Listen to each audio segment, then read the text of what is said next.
নমস্কাৰ লোকেল মুৰ্গী ফাৰ্মিঙলৈ সকলোকে স্বাগতম। আজি কথা পাতিব লৈছোঁ যে মুৰ্গী ফাৰ্ম এখন আৰম্ভ কৰাৰ আগত বা এজন ফাৰ্মাৰে আৰম্ভ কৰাৰ আগতে কি কি কথাবোৰ ধ্যান ৰাখিব লাগে, সৰু সৰু কথাৰ পৰা বিশেষ কিছুমান কথালৈকে আজি আলোচনা কৰিম। আপোনাৰ প্ৰথমতে হৈ গ'ল যে আপুনি ফাৰ্মখন তিনিটা আপোনাৰ যি আমাৰ বতৰ আছে সেই বতৰটো চাই পেলাই বনাব লাগিব, যে ঠাণ্ডা বতৰ বা আপোনাৰ গৰমৰ বতৰ বা আপোনাৰ বাৰিষা বতৰ, এই তিনিটা বতৰ চাই পেলাই আপুনি ফাৰ্মখন বনাব লাগিব, যাতে আপোনাৰ গৰমৰ দিনৰে হওক বা ঠাণ্ডা দিনতে হওক বা আপোনাৰ বৰষুণ দিনতে হওক একো সমস্যাৰ সৃষ্টি নহয়, এইকেইটা বতৰ চাব লাগিব। আৰু দুই নম্বৰতে হৈ গ'ল যে আপোনাৰ ফাৰ্মখনৰ যি আপোনাৰ যোনফালে আপোনাৰ ভেণ্টিলেশ্যনৰ কাৰণে জেগা আছে সেই ছাইডটো আপোনাৰ 1 পৰা 1.5 ফুট মাটিৰ পৰা ওখ হ'ব লাগে। যিহেতুকে সকলোৱে জানে যে আপোনাৰ ফাৰ্মবোৰ পূবৰ পৰা পশ্চিম দিশলৈ হ'ব লাগে দীঘলীয়াটো, সেই হিচাপত আপোনাৰ যোনটো উত্তৰ আৰু দক্ষিণ ছাইডটো খোলা থাকিব ভেণ্টিলেশ্যনৰ কাৰণে, সেই ছাইডটোৰ কথা কৈ আছোঁ। 1 পৰা 1.5 ফুট উচ্চতা হ'ব লাগে মাটিৰ পৰা, যাতে আপোনাৰ হাৱাটো বা যি মুৰ্গীয়ে নোপোহক হাৱাটো ডাইৰেক্ট লাগিব নাপায় মুৰ্গীৰ গাত। তাৰপিছতে আৰু এটা কথা হৈ গ'ল যে ফাৰ্মখনৰ যিটো ফ্ল'ৰটো সদায় আপোনাৰ পকাৰ হ'ব লাগে। মাটিৰো বহুতে কৰা দেখা যায়, কিন্তু মাটিৰ কৰিলে আপোনাৰ ভুচিটো যথেষ্ট বেছি লাগিব, মানে ধৰি লওক আপোনাৰ 3 পৰা 4 ইঞ্চি ডাঠ লাগিব, তেতিয়া আপোনাৰ ভাল হয়। নহ'লে আপোনাৰ যদি মাটিৰ ভাপটো মুৰ্গীয়ে ৰাতিও পাই থাকে তেন্তে বা আপোনাৰ তাতে আপোনাৰ মুৰ্গী মাটিৰ ওপৰতে থাকে তেন্তে বেমাৰ হোৱাৰ চান্সটো বেছি থাকে। আৰু মুৰ্গী ফাৰ্ম এখন আৰম্ভ কৰাৰ আগত সেই জেগাকণৰ আপোনাৰ পানী মুৰ্গী খোৱাৰ বাবে উপযোগী হয়নে নহয় সেইটো চেক কৰাই ল'ব পাৰে। তাৰ কাৰণে আপোনাৰ pH টো চেক কৰাব লাগিব। পানীৰ pH ভেলুটো সদায় আপোনাৰ 6.5 পৰা 8.5 হ'ব লাগে। যদি আপুনি নিজে চেক কৰে এইটো কথা মনত ৰাখিব, 6.5 পৰা 8.5 হ'ব লাগে। আৰু এটা কথা, যদি আপুনি ফাৰ্ম এখন আৰম্ভ কৰিব ওলাইছে, তাৰপিছত এনেকুৱা জেগাত আপুনি ফাৰ্ম কেতিয়াও বনাব নালাগে যে য'ত নেকি বেলেগ ফাৰ্মবোৰ আছে বা আপোনাৰ বেলেগ কিবা ফেক্টৰী আছে বা আপোনাৰ ইটা ভাটা আছে, বা আপোনাৰ এনেকুৱা জেগা হৈ গ'ল যে য'ত ওচৰৰ চাৰিওফালে আপোনাৰ বহুতো মানুহৰ জনবসতি আপোনাৰ বেছি আছে, সেনেকুৱা জেগাত আপুনি ফাৰ্ম বনাব নালাগে। আৰু এনেকুৱা জেগাত বনালেও মুৰ্গীৰ আপোনাৰ যিবোৰ স্বাস্থ্যৰ আপোনাৰ এই বেমাৰ বহুত হ'ব পাৰে, বা আপোনাৰ বহুতো প্ৰব্লেম আহিব পাৰে। আপোনাৰ অধিক জনবসতি জেগাত আহিলেও চবেই আপোনাৰ সেইটো গোন্ধ সহ্য কৰিব নোৱাৰিবও পাৰে। তাৰপিছতে আপোনাৰ ফাৰ্মখন এনেকুৱা জেগাত বনাব লাগে য'ত নেকি আপোনাৰ ওচৰৰ বজাৰ বা আপোনাৰ পৰিবহণৰ সুব্যৱস্থা থাকে এনেকুৱা। তাৰপিছত যদি আপুনি ফাৰ্ম নতুনকৈ আৰম্ভ কৰিছে, তেন্তে আপুনি ওচৰতে যিবিলাক ফাৰ্ম আছে, পুৰণা ফাৰ্ম আছে বা পুৰণা এনেকৈ ফাৰ্মাৰ আছে, সেইখিনিৰ লগত আপুনি কথা পাতি ল'ব লাগে যে আপোনাৰ কি কৰিলে আপোনাৰ বেছি প্ৰফিট হ'ব, বা আপোনাৰ এই ফাৰ্মৰ লগত জড়িত কি সমস্যা আছে সেইখিনিৰ কথা ভালকৈ পাতি ল'ব লাগে। আৰু আপোনাৰ দানাৰ মাৰ্কেট বা আপোনাৰ পোৱালি ক'ৰ পৰা আহে সেই গোটেইখিনি কথা আপোনাৰ ফাৰ্মৰ বিষয়ে আপোনাৰ সেই পুৰণা ফাৰ্মাৰখিনিৰ লগত যোগাযোগ কৰি ল'ব লাগে। তাৰপিছতে আৰু এটা কথা, বহুতে আপোনাৰ একো নজনাকৈ যি টি আপোনাৰ প্ৰজাতিৰ বা যি টি জাতৰ মুৰ্গী ভৰাই দিয়ে, য'ত নেকি সেইকাৰণে আপুনি ওচৰৰ বজাৰখন প্ৰথমতে ধ্যান ৰাখিব লাগে, যে ওচৰৰ বজাৰত আপোনাৰ কোনটো জাতৰ মুৰ্গীৰ বেছি ডিমাণ্ড আছে সেইটো কথা চাই ল'ব লাগে।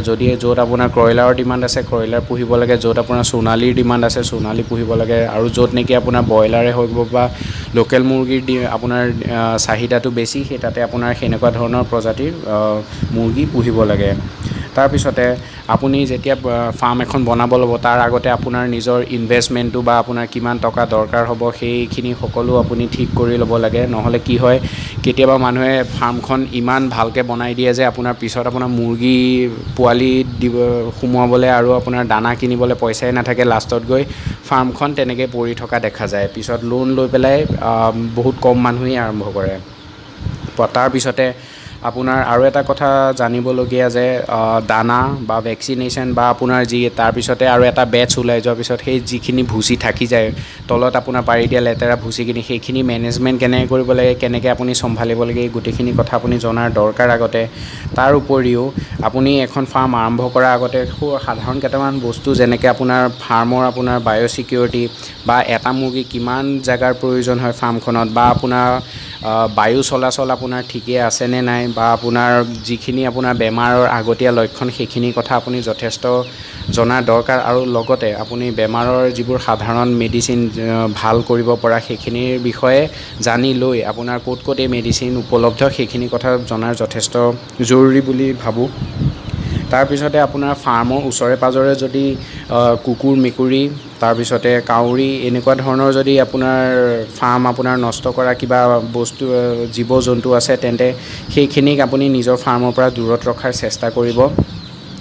তাৰপিছতে কেতিয়াবা যদি আপোনাৰ ফাৰ্মত মুৰ্গীৰ এটাই হওক বা যেটাই মৰ্টেলিটি যদি হয় তেন্তে আপুনি লগালগ সেই মুৰ্গীটো উলিয়াই আনি সেইটো ফালি পেলাই ভিতৰত চাই পেলাই এইটো জনাৰ পষ্টমৰ্টেম কৰি পেলাই এইটো জনাৰ চেষ্টা কৰিব লাগিব যে আচলতে মৰাৰ কাৰণ কি বা কোনো ডাঙৰ বেমাৰটো আহি থকা নাই আপোনাৰ ফ্লকত, সেই কথা আপুনি জনাৰ দৰকাৰ, যাৰ নেকি কাৰণে আপুনি পষ্টমৰ্টেমটো শিকাৰ মোৰ মতে যথেষ্ট জৰুৰী।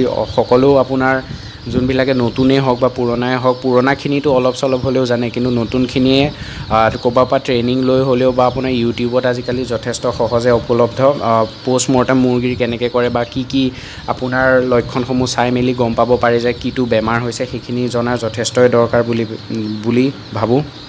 তাৰপিছতে আৰু এটা কথা ধ্যান ৰাখিবলগীয়া যে বেছি শুকান আৰু বেছি ভিজা ভুচিও মুৰ্গী, এই দুইটা ভুচি মুৰ্গীৰ কাৰণে যথেষ্ট অপকাৰী হয়। কাৰণ কিয় বেছি শুকান হ'লে আপোনাৰ শ্বাস প্ৰশ্বাসজনিত ৰোগ বা আপোনাৰ চকু কোৰাইজা যিহেতুকে অলৰেডি বনাইছোঁ ভিডিঅ', সেইটো বেমাৰ হ'ব পাৰে, বা আপোনাৰ বেছি ভিজা হ'লে আপোনাৰ এমনিয়া গেছ বৃদ্ধি হৈ পেলাই আপোনাৰ মুৰ্গীৰ আপোনাৰ ভিতৰুৱা আভ্যন্তৰীণ অংগ যথেষ্ট ধ্বংস কৰিব পাৰে, আৰু বিভিন্ন ধৰণৰ ভাইৰাছজনিত বা আপোনাৰ প্ৰট'জোৱাজনিত বা কক্সিডিঅ'চিছ যেনেকৈ প্ৰট'জোৱাজনিত বা বেক্টেৰিয়াজনিত যিকোনো বেমাৰ হ'ব পাৰে। তাৰপিছতে মুৰ্গী এটা সৰুৰে পৰা ডাঙৰ যেতিয়ালৈকে হয় আপোনাৰ বিক্ৰী কৰালৈকে সেই সময়ছোৱাত আপোনাৰ মুৰ্গী ফাৰ্ম এখনত মুৰ্গীৰ যিটো লাইটিং ব্যৱস্থা হয় আপোনাৰ ফাৰ্মৰ ভিতৰত ৰাতিৰ ক্ষেত্ৰত, সেইটো যথেষ্ট গুৰুত্বপূৰ্ণ অৱদান আছে। লাইটৰ আপোনাৰ যদি গোটেই আপুনি সৰুৰ পৰা ডাঙৰলৈকে গোটেই ৰাতিটো লাইট অন কৰি থয় তেন্তে মুৰ্গী আপোনাৰ লাভৰ জেগাত আপোনাৰ লোকচান হোৱাহে বেছিকৈ দেখা যাব। সেইকাৰণে লাইটৰ মেনেজমেণ্টটো যথেষ্টই দৰকাৰী। প্ৰথমতে সৰুতে অলপমান বেছি লাইট লাগে হয়, কিন্তু আপোনাৰ পিছলৈ লাইটটো আপোনাৰ লাহে লাহে কমাই দিব লাগে, বা পিছত যেতিয়া আকৌ আপোনাৰ যদি কণী পৰা মুৰ্গী থয় তেতিয়াহে আপোনাৰ লাইটৰ অকণমান দৰকাৰ হয় সন্ধিয়া 7টা-8টা বজালৈকে। এই সাধাৰণ কেইটামান আপুনি যদি গুৰুত্বপূৰ্ণ কথা অৱলম্বন কৰে তেন্তে আপোনাৰ নতুন হ'লেও আপুনি ফাৰ্ম এখনত যথেষ্ট উপকাৰ হ'ব পাৰিব, নিজৰ উপকাৰ সাধন কৰিব পাৰিব। ইমানখিনিয়ে কৈ আজি ভিডিঅ'টো সামৰণি মাৰিব লৈছোঁ, আৰু কিন্তু তাৰ আগতে যদি কিবা প্ৰশ্ন থাকে বা কিবা জানিবলগীয়া থাকে কমেণ্ট বক্স আছে তাতে কমেণ্ট কৰিব, আৰু যদি আপুনি নতুন হয় তেন্তে এই চেনেলটো ছাবস্ক্ৰাইব কৰি দিব। ধন্যবাদ।